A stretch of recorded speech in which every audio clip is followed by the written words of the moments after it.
आप देख रहे हैं कनौनी गांव से ये दृश्य है तमाम बहुजन मीडिया चैनल्स के साथ में। साथ ही मैं एक बार दिखा दूं आपको, ये वही गांव है जिस पर कुछ दिन पहले समतावाज टीवी ने जो खबर आपको दिखाई थी, इस पार्क पर अतिक्रमण किया जा रहा था, जिसकी वजह से क्षेत्र में अशांति का माहौल था। मैं धन्यवाद करूंगा योगी जी को और धन्यवाद करूंगा गाजियाबाद पुलिस का भी, जिन्होंने क्षेत्र की शांति को बहाल रखते हुए इस पार्क के सौंदर्यीकरण के लिए बढ़ चढ़कर क्षेत्रवासियों के साथ में इन लोगों ने जो कार्य किए हैं, उनके लिए मैं गाजियाबाद पुलिस का मैं धन्यवाद करूंगा। आप देख रहे हैं कितने शालीन यहाँ के नागरिक हैं, बाबा साहब के अनुयायी हैं, पढ़े लिखे लोग हैं, समझदार लोग हैं।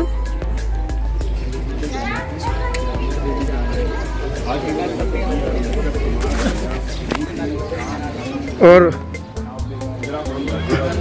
बताया जा रहा था कि कुछ लोगों ने यहाँ पे अतिक्रमण कर लिया था और यहाँ पे तमाम जो बहुजन मीडिया की वजह से आप देख पाएंगे कि यहाँ पे जो है वह सरकार द्वारा या पुलिस द्वारा। आज भी आप देख रहे हैं बाबा साहब के 130वें जन्म दिवस के उपलक्ष्य में भारी संख्या में पुलिस फोर्स यहाँ पर मौजूद है और बड़ा शांतिप्रिय तरीके से कार्यक्रम चल रहा है, जिसकी सूचना आपको मीडिया के माध्यम से बीच बीच में दी जा रही है।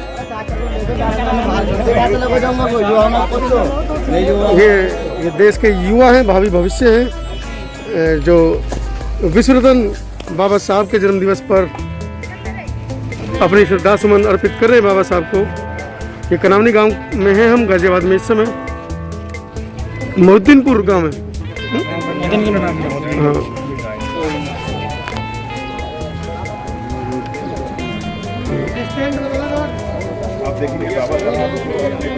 थोड़ा दूर दूर बना के थोड़ा लीड हटा लियो रे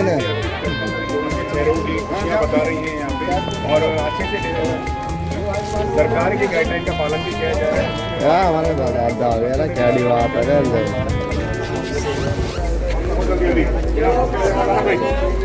बात है।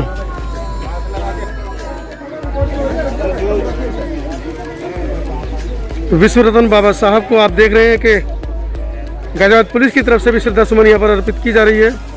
हमारे साथ इस समय SHO शैलेंद्र कुमार जी हैं।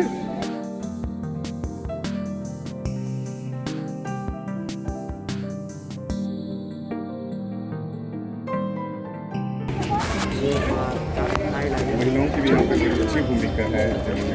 यूट्यूब डिलीट मार देगा गाने की वजह से।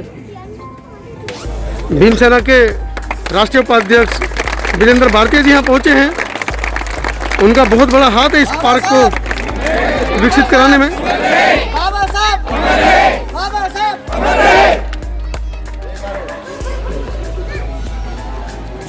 ये इस क्षेत्र की जनता है, इस क्षेत्र की जनता का बाबा साहब के प्रति जो प्यार है वो आपको देखने को यहाँ मिल रहा होगा कि बाबा साहब के नाम पर जो ये पार्क है, जहाँ पर 28 वर्षों से यहाँ पर बाबा साहब की जयंती मनाई जा रही है, लेकिन इस वर्ष कोरोना काल के चलते क्योंकि सभी लोग गाइडलाइंस का पालन कर रहे हैं।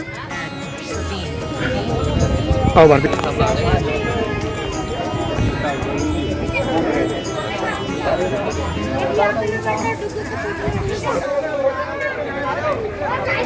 चलिए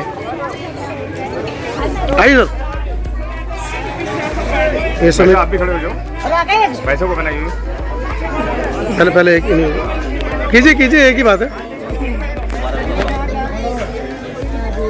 साथ में है उनका भी कर दीजिए।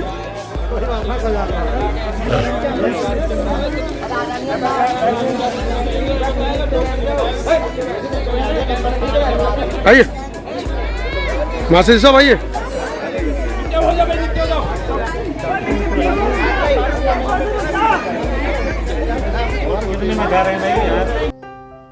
जो हक यहाँ कनावनी के अंदर समाज का है, इस जमीन के ऊपर, वो जमीन उनको अवश्य मिलेगी।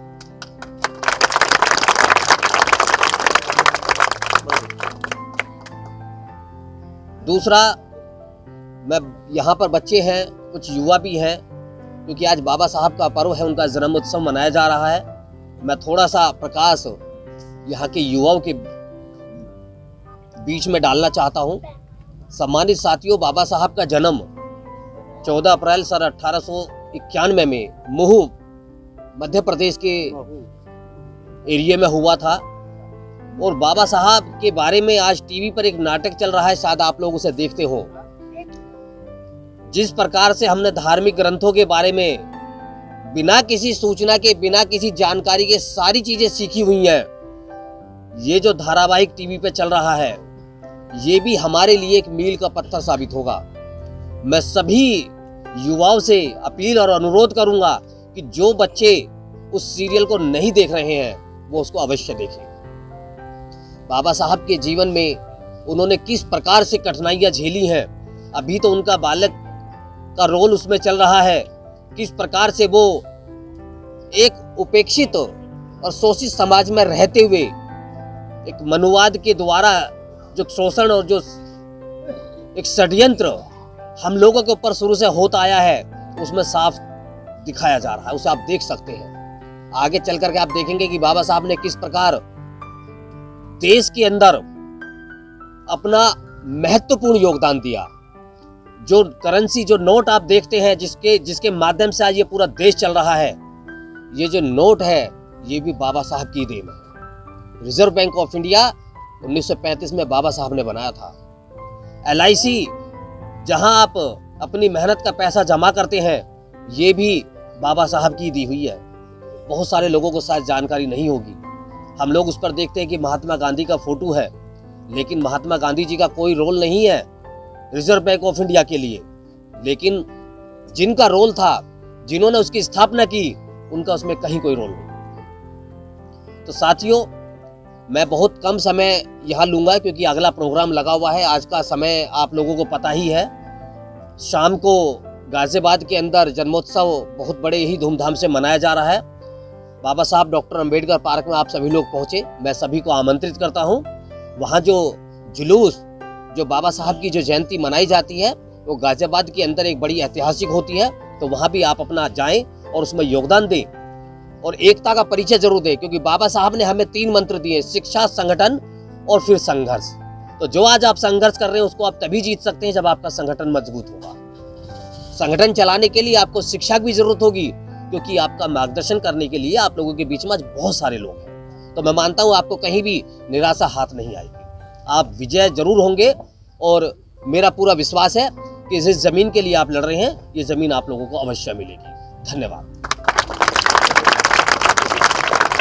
यहाँ पर उपस्थित सभी पत्रकार बंधुओं का भी मैं दिल की गहराइयों से स्वागत करता हूं, जिन्होंने यहाँ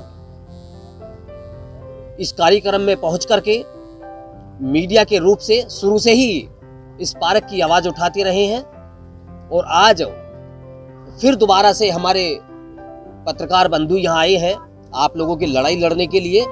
लेकिन मैं यहाँ के लोगों से भी एक अनुरोध करूंगा, क्योंकि जो पत्रकार बंधु आपकी लड़ाई लड़ रहे हैं, आप लोगों को भी उनका साथ देना चाहिए, क्योंकि ये लोग समाज की लड़ाई लड़ रहे हैं और समाज किसी एक व्यक्ति से नहीं बनता। बाबा साहब ने जो दूसरा मंत्र हमें दिया है संगठन, तो वो हम लोगों का जब मजबूत होगा तभी हम लोग आगे अपनी लड़ाइयों को लड़ पाएंगे और उन्हें जीत पाएंगे। यहाँ पर मौजूद पुलिस प्रशासन के जितने भी हमारे साथी बैठे हुए हैं, यहाँ के जो चौकी इंचार्ज हैं शैलेंद्र कुमार जी, हमारे भाई हैं, उनका भी मैं बहुत बहुत धन्यवाद दूंगा कि जिन्होंने इस कार्यक्रम को सुचारू रूप से संपन्न कराने में जो अपना योगदान दिया है, वो भी बहुत बधाई के पात्र है। साथ ही इस क्षेत्र के जो इस थाने के जो इंचार्ज हैं, उन्होंने भी बड़ा अच्छा योगदान दिया है। आगे भी हम लोग उनसे जरूर समर्थन और उम्मीद करेंगे कि वो हमारा और यहाँ के समाज के लोगों का अच्छे तरीके से संवैधानिक रूप से साथ दे, जिससे कि ये पार्क आबाद हो और यहाँ की क्षेत्र की जनता इसमें यहाँ आए। ये किसी एक जाति समुदाय का नहीं है, सबसे पहले तो मैं बताना चाहता हूँ। पार्क जब कभी बनता है तो वो किसी जाति विशेष का नहीं होता। पार्क जब होता है तो वो देश की संपत्ति होती है, वो समाज की संपत्ति होती है। तो यहाँ आने के लिए जरूरी नहीं है कि किसी एक ही समुदाय के लोग आएंगे या सभी जाति और सभी धर्मों के लोग आएंगे। तो मैं उन लोगों से भी आग्रह करूंगा यहाँ से मीडिया के माध्यम से कि आप लोग इस पार्क को बनाने में अपना भी योगदान दें, क्योंकि ये पार्क इस गांव की संपत्ति होगा, इस गांव का गौरव होगा। और जितने भी लोग इससे जुड़े हुए हैं सभी बधाई के पात्र हैं। मैं फिर पुनः उनका धन्यवाद करूंगा। जय भीम, जय भारत।